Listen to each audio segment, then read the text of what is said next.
Welcome back to the Georgia Show. I'm here with my stand-in for the Q, Bill Quinn, BKP. Bill, or Brian, what's going on in your side of the world, my friend? Well, I appreciate it, Todd. Thanks a lot. Always great to be on the program with you. And again, we're all here in Georgia wishing Bill a speedy recovery, and we know he is working towards that. But until then, we're going to hold down the fort, do what we can. That's an open-ended question. that's an open-ended question. What's going on in my side of the world? Wow. Okay. Well, we have a lot going on in Georgia, and I know you have some guests coming in that you're going to talk to in another part of the country. But in Georgia, just when we get down to the section that we're going to focus on in Georgia, I know most of the people out there around the world that watch CDM all around the world keep up with Georgia. Everybody's bouncing off the wall right now. We may have, in a strange way, some good things happening because some things are starting to develop to expose some things, and we're gonna get into that after the statewide convention, where I feel it was rigged, of all places, Georgia, to rig an election, but many feel that there's some things that are unraveling here that could end up for the best, and strangely, we'll explain that when we get down to that part. Well, that's what we're focusing on in the show today, is tying in across the country some of the same tactics and phenomenon that are happening inside the GOP. And as you said, we've long focused on what's going on in Georgia, but the same tactics, Brian, are happening around the country. And I want to bring in Sheila Matthews from AbleChild. Sheila, thank you for joining us today. I really appreciate you carving some time out. Oh, thank you for having me on. Really appreciate it. So in Georgia, we've got issues inside the GOP. And when you emailed me some of the stuff you saw happening in Connecticut, I'm like, wow, that's the same stuff, not giving the lists of the state committeemen to those running for elections, not putting information out to those that want to compete in the elections. But tell us what's going on in Connecticut that you are all over, actually. Oh my God, you couldn't have zoomed us in at a perfect time. I have Joe Hoft, actually, from the Gateway Pundit downstairs. We're doing a talk today with him about election fraud.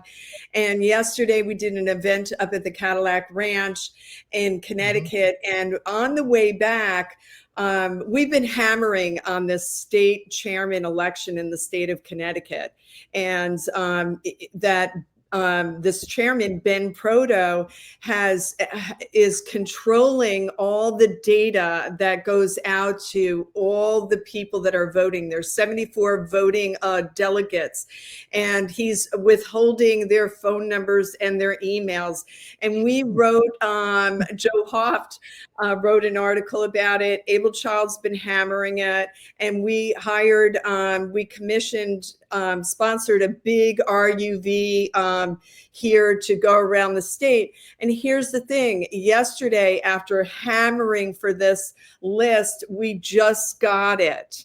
And everybody's saying there's no candidate. Well, Todd, because we commissioned the bus, and Joe Hoft and the Gateway Pundit have been hammering this chairman who's been in office for 6 years, I believe, and no competition.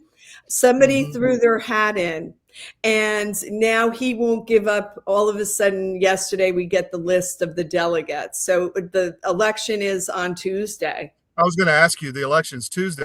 I mean, that's not a lot of time to campaign, right? No, and as a matter of fact, the buzz has it that Ben Proto, the chairman, knows that Joe Hoft is in town today, and anybody who's associated, he's sending out texts. Are you associated with Joe Hoft? Are you associated with Joe Hoft? And then they have all these squirrels inside that pretend to be supportive, and then they lead you down all these rat holes. It's depressing. It's like a bad high school TV show, you know? It's terrible. Brian, you got any questions? I mean, you've seen some of the same stuff in Georgia, right? Well, I can't believe you just asked me if I have any questions. I tell you what, I'm listening to you. So obviously, Connecticut has a different Republican Party structure than Georgia. So in your delegates, are you talking about your state committee members? Is that who votes? That's who Yes. votes in. Right.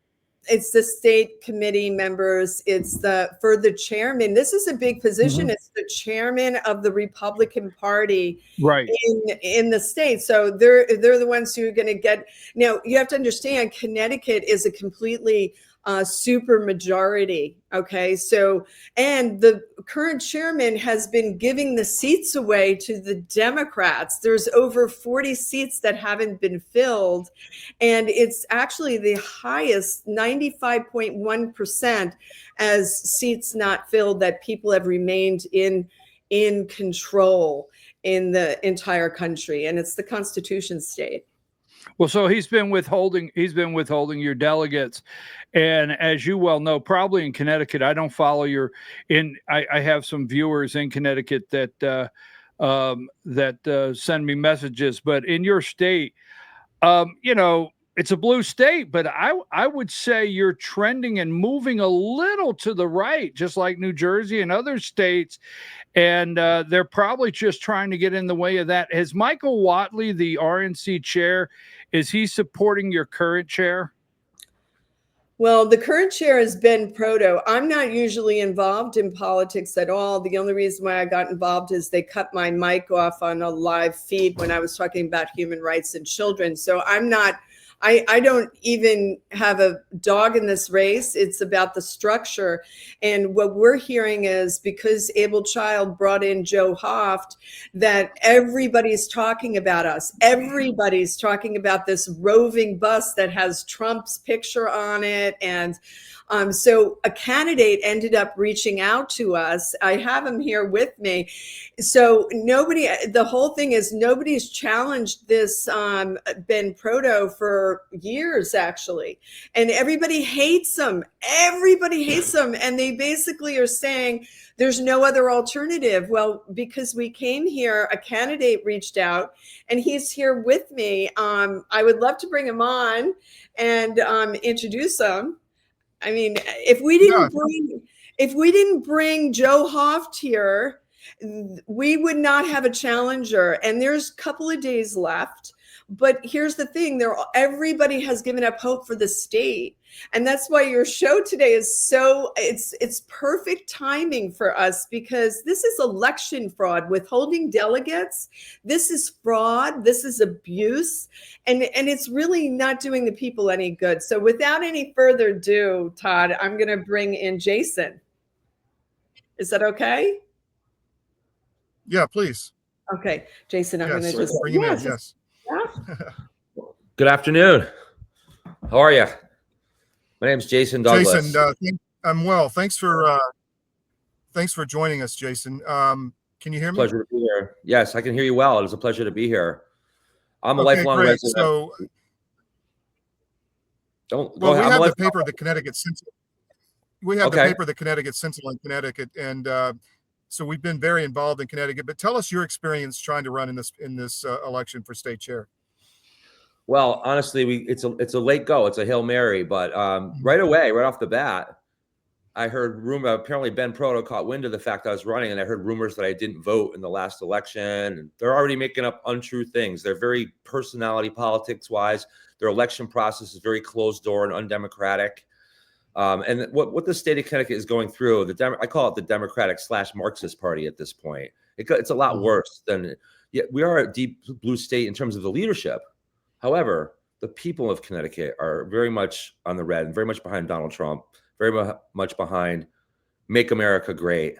And what I see is just a closed door situation. And someone has to throw their hat in the ring. And I'm a private investigator. I'm a private detective, and I'm a very organized person. And I see the problems are easy to see. We had 40 unopposed Democrats run. We have 151 seats in our House here in Connecticut, 40 unopposed. That's unexcusable. And the fundraising is lacking. The Republican Party is broken Connecticut.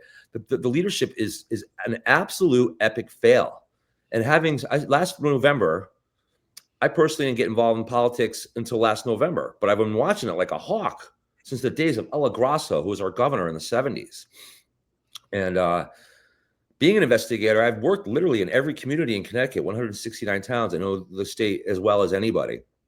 And I'm the guy that can bring it all together to organize the Republican Party. We have 169 towns. There are districts where people, the Republican they don't have a website at their town committee. They don't even, they have a Facebook page. That's it. And you can't even get a hold of the people there. And then when you tell them about it, they deny it. And their election process is happening. Yeah, it's ridiculous. This is the Georgia show, so we're focused on Georgia, but I wanted to bring you guys on because we have the same type of issues. You're right; it's a different structure, Brian, in Connecticut. Mm-hmm. But what obstacles do you see to? Is your name on the ballot? Let's start with that. I mean, are you in the race?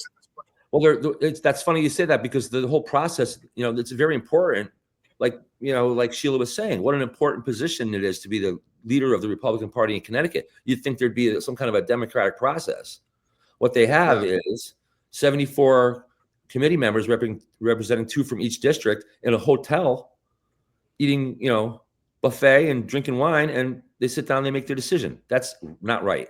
There should at least be membership from the towns, representing from the towns, but it's not even a public ballot. So I'm facing obstacles. They have very much a good old boys club over there, and but we're this time, their location. They don't even make the location of the vote public. It's supposed to be a public, and they keep it private. We've made it public this time around, and we're gonna have citizens there. We're gonna have guys blaring their horns, and we're gonna make some noise. And it's amazing. I've actually been talking to all the committee members, personally on the phone, and some of them are just the closed-mindedness of the personality politics is unbelievable.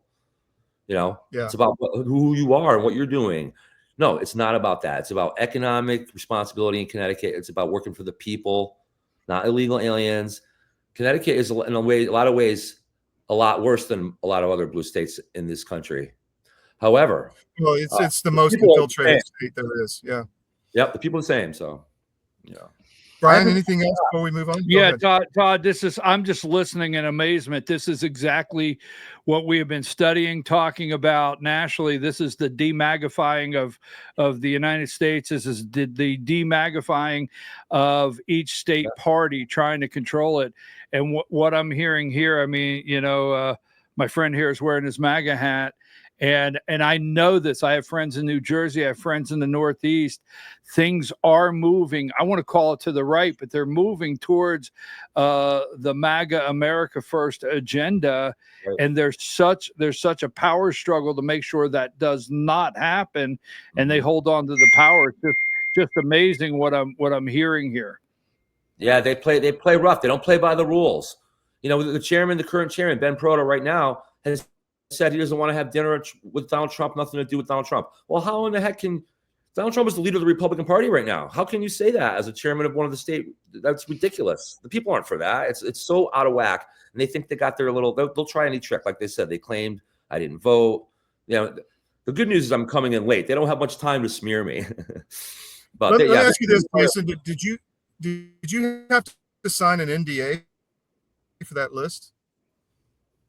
No, it's public information here in Connecticut, but that's another issue. I only got the full list just the other day. We were getting old lists and incomplete lists, but I think we have what we need now. No phone numbers. No phone numbers on one of the lists. I mean, they'll do anything. It's I could go on for hours on it. It's ridiculous. I have children and the life I lived in Connecticut, not this. Well, is there anything else? So tell people how they can help you and anything else you want to get out. But I appreciate you coming on. But tell us where they can help you. Well, I'm on X at the Big Picture CC, and my email is jbd@jbdinvestigations.com. So if there's anything you think you can help with, the vote is on Tuesday night at 7:00 on the Berlin Turnpike in a town called Berlin, Connecticut, at 2421.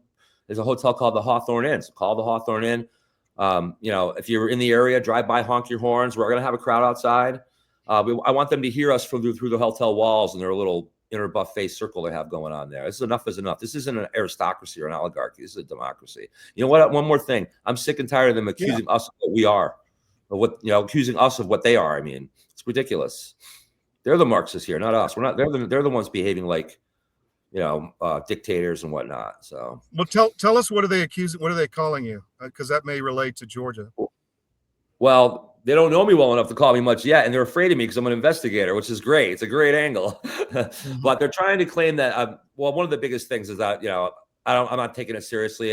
Since I haven't been in their inner circle, I'm not involved in politics for the last 40 years or whatever. Somehow that makes me unqualified, or what.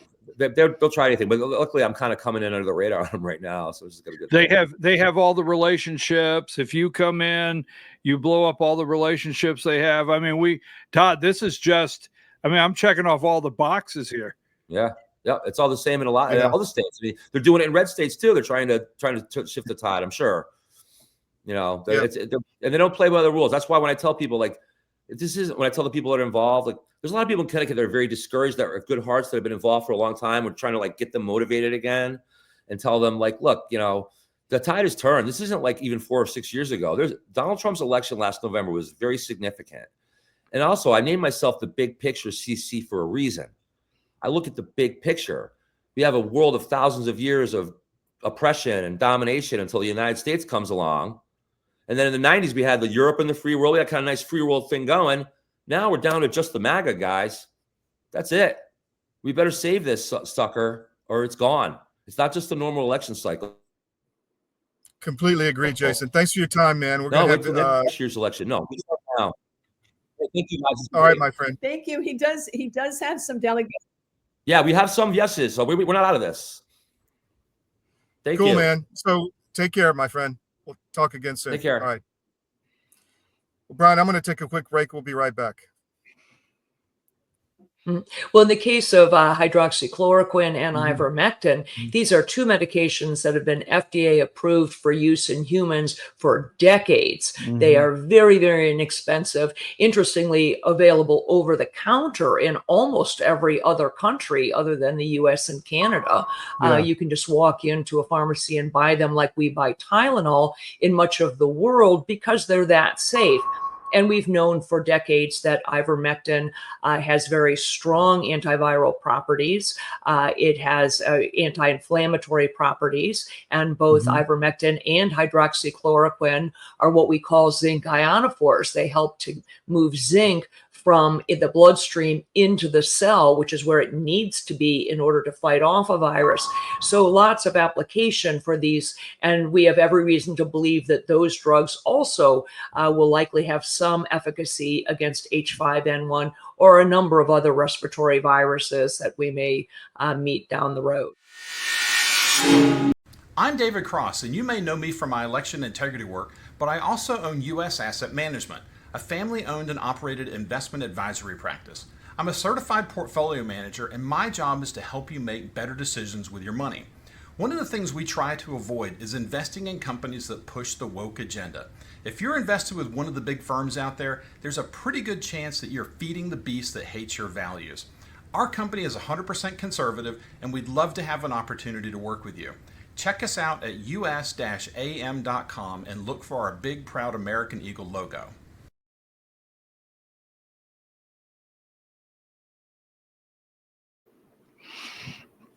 Brian, I know you've got some stuff to go through, and I've got your slides ready, but it really is incredible how similar the tactics are between what we heard from that gentleman and what's going on in Georgia.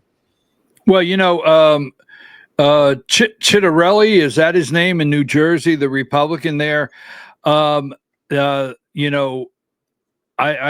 following that race. We're going to have that's going to be a pretty interesting race for governor. Trump was within 6 points in New Jersey. I know Connecticut is closing. I still know it's a blue state, but they are moving in that direction. And it's just interesting, the same tactics. I mean, I can check off all the boxes. Yeah. David Cross didn't have the experience, and he couldn't run the party and so forth, and withholding the information needed to talk to the delegates. And I would suspect Connecticut is a closed primary state. And that's why you have your state committee, and I understand the structure on the state committee. But anyhow, yes, very similar as far as the playbook. There's obviously a playbook. That's what I'm getting at. Well, why don't we jump into what you have in Georgia? I've got your slides ready. All right. So in Georgia, let me just say this. Obviously, we had a very contested convention a couple weeks ago. And not to go backwards there, most of the viewers understand that. And I know you have an international audience. And I think almost worldwide, almost everybody knows the name Brad Raffensperger, the Secretary of State of Georgia. So after the convention, a lot of things are developing. And I'm going to show you a couple things here. And a lot of people hear about the accountability rule, but there's some things happening in Georgia. It's so interesting. Give me number one, and I'm going to show you this for a reason. Last year, the county in Georgia, the Catoosa County GOP, and what we're really concerned about in Georgia is you hear it called the accountability rule. And we're absolutely tired of Republicans getting on the ballot and getting ballot access and not living up to Republican conservative values. It's pretty simple there. This county in North Georgia went the distance, and they tried to keep 4 candidates running for county commissioner. Now, this is very important. I want to lay this out for the audience. Now, this is a county GOP, Catoosa County, and they tried to keep 4 commissioners off the ballot last year to not qualify. They put an accountability rule in, and these people did not meet the standards because in a lot of counties around Metro Atlanta, I'm in a red county, and we vote 78% Republican, but you can walk in as a Democrat, register as a Republican, nothing stops you, get on the ballot, and the next thing you know, you got a county commission run by Democrats in a Republican county. So that's been a problem. Catoosa County stepped forward. And I'll tell you where I'm going with this. This is going to be very interesting when we're done. So they stepped forward. They went to court to block these candidates. Now, these are county commission candidates. They can't block state representatives, state senators, because it starts crossing county lines, and that would be out of their authority. That would go to the state level. That's going to be important here in just a minute. So go to number 2. So what happened when they did that is the Georgia Supreme Court said, no, we're not going to hear it. We're not going to waste our time, and we're not going to hear this case. And they pushed it aside. Well, Catoosa County did not quit. And the 11th Circuit District in the federal court system, the 11th Circuit District panel said, this is recent, said the 3-judge panel in the 11th Circuit said, Catoosa County, you have the right to take this to court and be heard. So it's not a win, but it's a big win saying, hey, you have the right of association. You can go to court and say, look, we have our First Amendment right, freedom of association, and we can make this determination who's going to be on our ballot. So this is big. The 11th district, this is big. Now, the point being is, this is the accountability rule. This is very noisy. Now, let's go over to what gets interesting is now this is going to go. This is going to go before the 11th district. It's going to keep going. And we're going to see if county GOPs in Georgia have the right of association, freedom of association, to say you can't be on our ballot. So this is going to get very interesting. But this all comes together in just a minute here. Give me number 3. So we have the Georgia Republican Assembly. Now, the Georgia Republican Assembly, after the convention, Alex Johnson is the National Federation Republican Assembly president of the National Republican Assembly. And after the convention, he jumps right out with excitement. And I think you've heard this, and you're and all of your audience has heard this. And he wrote this big email, and he's all excited that there's great news. This convention was amazing. He said, I've been going to GOP conventions for 16 years, and in my opinion, this one is the best outcome yet. So he jumps out there and he puts this glowing email of what an amazing convention we have. So the Georgia Republican Assembly, and he says, now here's where he highlights this. While the Georgia GOP Executive Committee has previously banned Jeff Duncan from qualifying as a Republican, this last weekend, the convention delegates overwhelmingly passed a resolution maintaining Georgia unity and branding, which prohibits Georgia GOP, from ever qualifying Brad Raffensperger as a Republican in the future.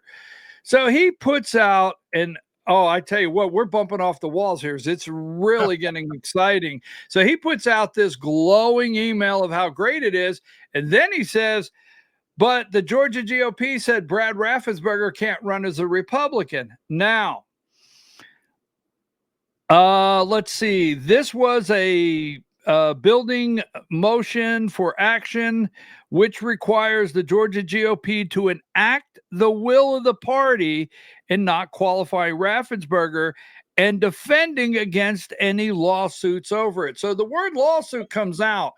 And what they're saying here is, look, if Brad Raffensperger tries to run, now the GRA, just for clarifications, they don't say we're going to sue, but they allude to if Brad Raffensperger tries to run as a Republican, we're going to possibly, somebody is going to sue to keep him off the ballot.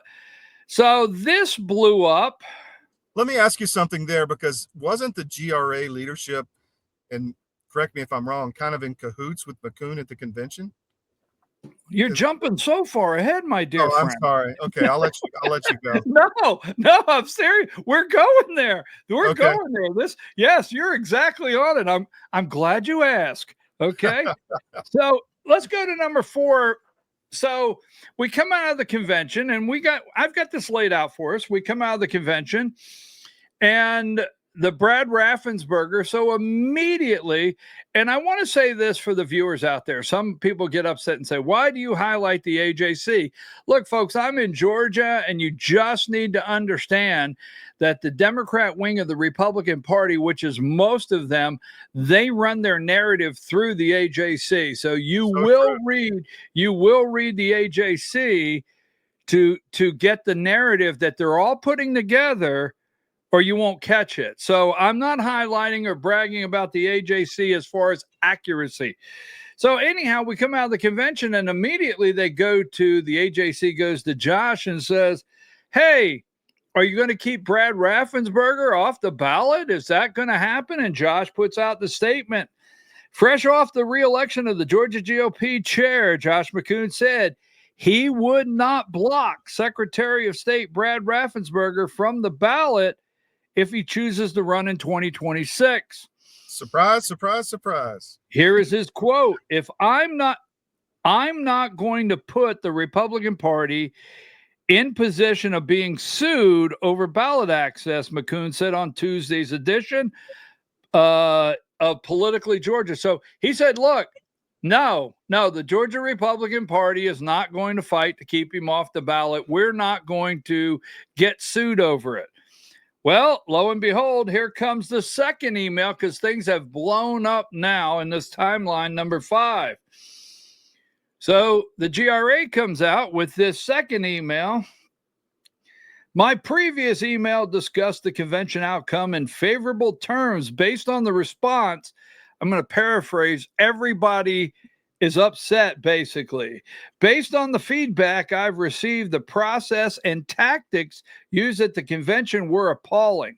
So this goes down the line, and it's very clear, all right, that the GRA membership around the state, just the core membership, just said no, absolutely not. Don't write this article. So this one comes out and says, wow, we've got a serious problem here. in the GRA. This is a matter of a couple days. All of this is rolling. We got a serious problem here. The convention, people are upset. They paid money, and it alienated people who never had been to a contested convention. So now things move along. Number 6. Goodbye GRA. Right? So the GRA comes out with this glowing, and then after they come back and Josh says, look, I'm not going to keep Raffensperger off here.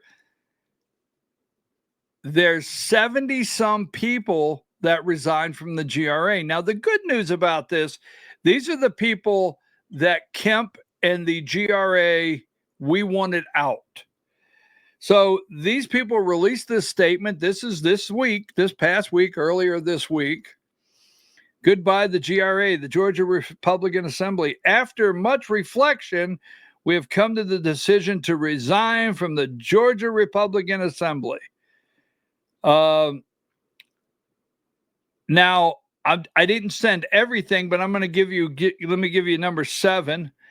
Jason Thompson and Brant Frost, and we go down through here. Julianne Thompson, his wife, Susie Voiles, Jenny Ekman, the assistant treasurer, Brittany Brown, first district chair, Katie Frost, Candace Taylor, Denise Burns. The list goes on. All of the Frost family, Candace, they all get out. They're gone. They're amazing. Gone. Okay? They're out. They leave. All right? So I'm thinking to myself, well, wait a minute. Why did they get out? I can tell you right now, they got out. Kemp, this has all been a plan, a master plan. And I have to say, I'm not upset with the balance of the GRA members today, because I want you to know you have a lot of viewers. I have a lot of viewers throughout the week. They're GRA members. They're good people across the state. There's a lot of people viewing this today. They're GRA members. This is now you know what happened when David Frost used the word cancer in the GRA and how it backfired. And so we won't use that. So I don't know. We'll call this something on the GRA that's very bad. So these are the people, we wanted to disappear from the GRA, but they leave. Okay. Well, it's not a couple days later. Give me number 8. Josh McCoon resigned from the GRA. Josh has resigned. Now, this is where it all comes back from Catoosa County on the county level to the state level. You're getting ready to see some things. There's going to be some things happening in this state that's going to be interesting. Now, why the Republican Party's totally imploding and why they chose to go this route, you see, this has got nothing to do with me, and it's got nothing to do with David Cross. It's got nothing to do with our side of the grassroots. This is all an implosion that's been planned all along. All right. And I don't know why, but let me get to the point here. Josh has tipped his hand, and I'll go out on the limb here and say Brad Raffensperger is running for office. Okay. Yeah.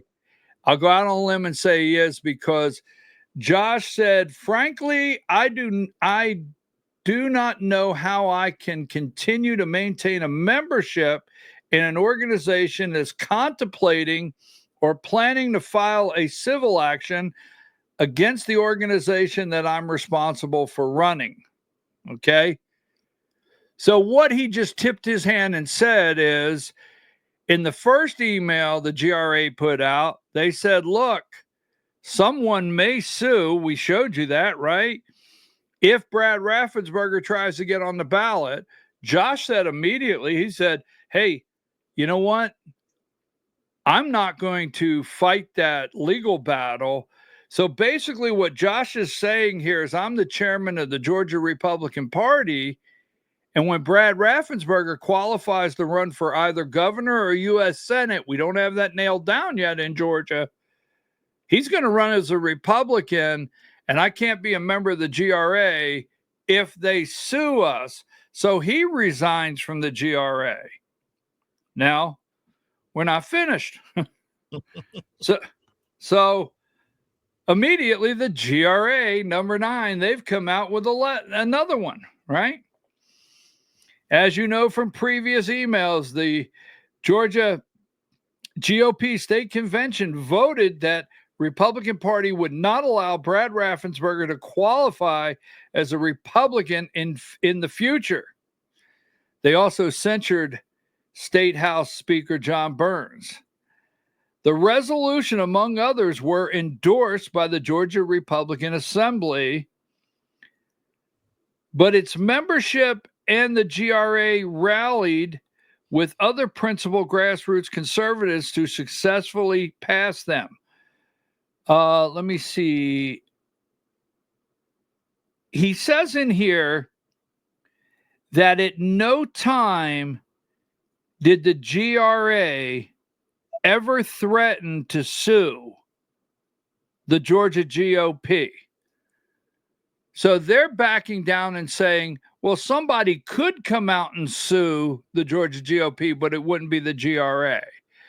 So just like that, within 2 weeks, the GRA, which was the assembled team, this top level team of the GRA that participated in rigging an election for chair. Josh is a lifetime member of the GRA. Within 2 weeks, this top echelon of about 80 members are gone. They're gone. They're imploding, the GRA is. And the end all, Todd, is you have a level of the Georgia GOP that is basically told all these people, we don't want your involvement. We don't want your help. We don't want you to be a part of this. So I will have to tell you exactly, other than demagnifying Georgia, I don't know how we win in 2026. I don't know with what they're doing. Well, I think there's, and you've seen this in other states and even nationally, where they're trying to cause division in the party because they don't want to win in 26, at least those in power, in my opinion. So, and also they, as you just said, they're trying to keep certain types of people, as in populists, who want freedom, who want free elections and fair elections, out, because they're controlling the power structure. I mean, and they'd rather be an organized, controlled opposition out of power and raising money than they would actually governing in a free society. That's my take. What say you? Well, let me just say this. Okay, so we are running into 2026. David's running for office. We wanted to empower the grassroots. That's really what we did. Yes. Because I want to say this. When I say we want to put a Republican in DC as opposed to John Ossoff. We want to put a Republican in the governor's office. We want to put a Republican in the attorney general, the secretary of state. We want to maintain majorities in the state house and the state. We don't want to lose a single election. We wanted to empower the grassroots and make this happen. They're the ones that chose not to. They're the ones that chose not to unify. There's never been anything. Now, I'm going to look at your audience in this camera and tell you, do not get confused and think these people like Donald J. Trump. They do not. Okay? They don't. Brian Kemp does not care for Donald J. Trump. He controls Josh McCoon. He controls this whole group that left. He controls the party. The party has ballot access. We've talked about that. And that's what I heard in Connecticut. They're not interested in a vibrant party that's inclusive of the people. They just want the ballot access. They don't need the other apparatus. Because let me just say this, going into, what happened last night as far as our strikes on the bunker buster bombs and Iran's nuclear facilities, whatever that case may be. And I know that's another subject. Brian Kemp comes out and says, America can never allow Iran to obtain a nuclear weapon. Thank you, President Trump, our service members and intelligence personnel. Brian Kemp comes out with a major thank you. Okay. Now, the second one here, Chris Carr, our Attorney General. I support President Trump's decisive action that sends a clear message. We stand with Israel. We will not tolerate threats. All right, so that's Chris Carr. He has jumped on the bandwagon last night that they're all running for office. Now, our Speaker of the House, John Burns, tonight, President of the United States sent the world a clear message. The United States will never waver in the commitment in supporting Israel, our strongest ally in the Middle East. Thank you, Mr. President. Now, these three people do not like Donald J. Trump. They do not. These three people are well aware the 2020 election was stolen in Georgia. These three people are well aware of all the things that are coming out. And in the interest of time, you know all the things that we have known for quite some time, but they're now starting to really surface about the 2020 election, okay? But these people pretend like they like Donald J. Trump. It's just not true. In the midterms, they're a nervous wreck, Todd. I'm going to tell you they are, and I'll tell you why. In 2018, in Trump's first term, in Georgia, in the midterms, the Georgia State House, the Republicans lost 11 seats. Okay. In 2018 in Georgia, Republicans in the midterms lost 11 seats. So don't think for 1 minute that these people like Donald J. Trump. They're a nervous wreck about 2026, what'll happen in the Trump administration, because the Republicans wrote an article this week. The AJC wrote an article this week. We know they're not going to mirror 2018. It's not going to happen. But Republicans lost 11 seats at that time. They've lost 19 seats in the last 8 or 9 years in the state house here in Georgia. All right. And if they get a mirror of 2018, Democrats take control of the House in Georgia. Yes. If they mirrored 2018 and got 11 more seats. Now they won't do that, but there's 5 in serious contention and another 4 are outliers. Okay. They don't talk about that, but they're a nervous wreck about that because we're down to 100 Republican seats. So let me just say this. These people, Josh McCoon, I don't care, Josh McCoon, John Burns, these people are not on board with Donald J. Trump. They are positioning 2028. They are positioning big time for 2028. So, it's moving. It's moving. That's really good insight. I want to stay up on that. And what we have to find a way forward and to keep people involved, but involved in the right way. And that's our challenge, I think, on the MAGA side is to channel the energy where it needs to go to be most effective. And I'm not sure where that is right now. What do you think about that? Well, there's a lot moving. All right. Because what happened this week? What happened this past 2 weeks? Okay. The great MAGA split. Did MAGA split? Whose side? I mean, I've been doing this on the show every morning. Who is on what side? Who is running in what lane? I mean, when I wake up in the morning, as you well know, I'm looking at, sad to say, in our world, who hates who now, and who's attacking each other, and what's that going to do to the midterms? I mean, what is that going to do to the midterms? I'm not for sure, but from sea to shining sea, they are definitely. There's a group that's definitely saying Trump is almost over. We're almost through. I don't want people upset with me because I support my president of the United States. And I said Friday on the show, I wanted to be clear that, you know, when I get up in the morning, thank God Joe Biden's not in there. Thank God Kamala Harris didn't participate in stealing. They didn't steal another election and Kamala's out there. So if you're a little sideways with Donald J. Trump right now, and I don't know where you're at with the president, just start out with thank God that at least that's who's in the White House. Well, I would agree with that. It is very clear, as you say, who is picking what lane. That is extremely clear. And for some of the, you know, MAGA people, for lack of a better word, saying, well, I'm taking tweets and I'm going to see who did the right thing.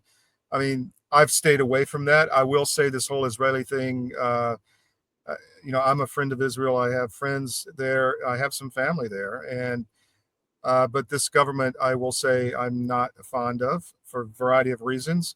And I was against this American involvement. I said Israel can go do what they want, but I was against the American involvement because I don't want people dying. And I've seen that in the past. So that's where I'm coming to this. And there is a situation in the United States where people need to think clearly about what is happening, because this could spiral out of control very, very easily. And that's what I'm concerned about. I want what's best for the country. Well, you know, let me say this, Todd. I said this on the show the other day. You know, Dr. Ron Paul said that this is his comment. That it was at November 22nd, 1963. I'm just throwing that off the top of my head. I don't know what day Kennedy was assassinated. Okay.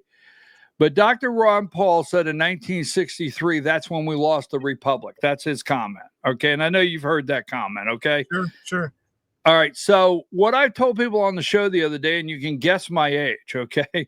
So 1963, Kennedy's assassinated. Dr. Rand Paul says that's when we lost the republic. I am born soon after. We'll just leave it at that. Okay. So I've lived my whole entire life in what may be the post-republic era of America. Yes, but we didn't know it. Right? And didn't know it. There, Yeah. you hit it out of the park. I did not know that in the 70s when I was riding my Huffy bicycle, I didn't know. But according to that, so I said the other day, look, don't get mad at me, but I sit here in 2003 when Colin Powell said it's a fact. This is not guessed. He went to the United Nations and said it was a fact. I was sitting here saying, I was telling people it's a fact. Colin Powell said it's a fact. They got these weapons. When Benjamin Netanyahu stood at the United Nations and he showed all the CDs, he said, we broke in or something and we got all their stuff right here. We got the CD-ROMs, we got all the binders, and then he showed me the bomb, and I was there. I actually agreed with these people, and I was like, we got to do something about that. So I say this night, don't get mad at me if I'll use the nicest way. I'm a little skeptical. Well, we're just, you know, I decided a long time ago at CDM, and I think you're in the same vein. We just want to put the truth out, and the audience can decide what they, you know, so don't get mad at us for putting the truth out. And the truth is there's not a lot of credibility in that intel sector because of, you know, how many times you're going to cry wolf. So, you know, I'm glad our pilots came home. I hope we don't escalate into something worse. That's what I'm praying for now. I don't want America in another major war. I think there are a lot of people that do, and that's what I'm going to come out against forcefully, because that's not good for our country or humanity in the long run. So that's kind of where I'm coming from this. Well, let me ask you this, and I agree, because every morning on my show, I tell people this. When I come on at 8 a.m., I tell people right out of the box, I say, this is where we have the conversation. This is where my show is, where we have the conversation. And I put it this way, we have this crazy thing of freedom of speech. Our viewers, they're allowed to disagree with me. They're allowed to send me a message and tell me they see it this way. But we're not allowed to get angry at each other. We don't do that. We have the conversation, and I love that. And we do on our program, but you're 100% right. I mean, you know, what happened to Tulsi Gabbard? Why wasn't she in the Situation Room? I got 2 weeks ago, Bannon's telling me 2 weeks ago now. I'm not badmouth. I don't come on the show and badmouth Bannon. But I live in the world of facts. 2 weeks ago, he's telling the world that, Trump's a hostage of the deep state now. And then Thursday, he's there for lunch. So, I mean, just tell me what's going on. I can handle it. I can handle it. Well, I agree with you. That's one story we're gonna stay on. And I don't have enough time today, but people can find it on cdm.press or armedforces.press. My interview this morning with Brigadier General Cooper Wasser in Israel, former head of the IDF Intelligence and Research Division. So we're going to continue reporting all sides of that story, and people can make up their mind. We've had people on who are anti-Israel, anti-war. We've had people very pro the other side.